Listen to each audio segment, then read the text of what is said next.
When we face storms of life, we often try and grasp at everything we can, like these men grasping for ropes and just trying to hold on.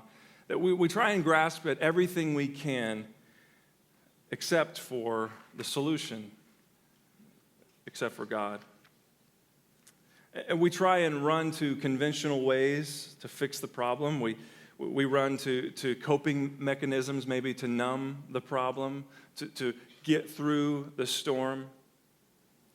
I mean, there's a reason why the largest section of books at Barnes & Noble's are self-help books.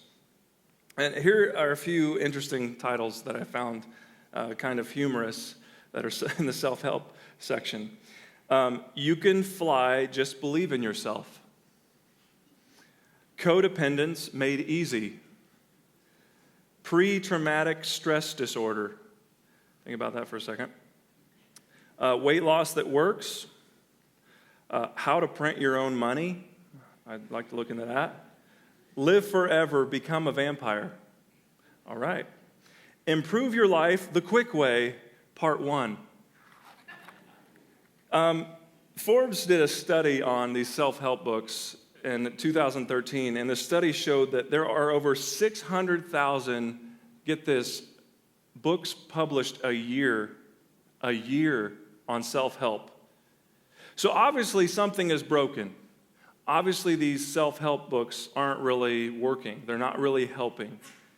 I mean, sure, there's a lot of great resources out there. Maybe, you've been impacted by the popular book, Purpose-Driven Life. How many of you have heard of Purpose-Driven Life or read that book? It's very popular, and it's one of those kind of self-help books that says, hey, how do you put purpose back into your life? Or for a lot of leaders, there's the 7 habits of highly effective leaders, highly effective people that was really made popular. There's the book, Good to Great. These are great books that give us kind of shed light on how we can, move forward in life when we're coming up against a problem with ourselves. But what do we do when those self-help books don't work? What do you do when you lose your job? Are you going to pick up a book and figure out what's going on? What about when your bank account runs dry? What do you do when you lose a loved one? Or what do you do when your child becomes ill? When a relationship ends out of nowhere? What do you do when the world crashes down around you and no amount of positive thinking, good energy, Dr. Phil, Oprah, Dr. Oz, you name them, can help? So, what do you do in the midst of the storm?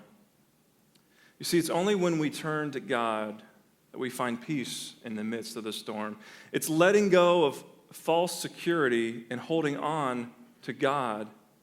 That's our only hope in the storm. See, today we're going to see in Jonah that there's 2 different responses to God in the midst of the storm. One is surrender, and one is stubbornness. One is yielding while the other is rebelling. One is humility while the other is pride. One response is a Band-Aid while the other is surgery. And so Jonah, he ran from God because he didn't want to listen to God's call. But in the process of his running, these sailors are caught up in the midst of God's holy anger in this giant storm. And they're doing all they can to fight for their lives. And then they finally realize that they've got to turn to the ultimate solution, which is the God of the universe.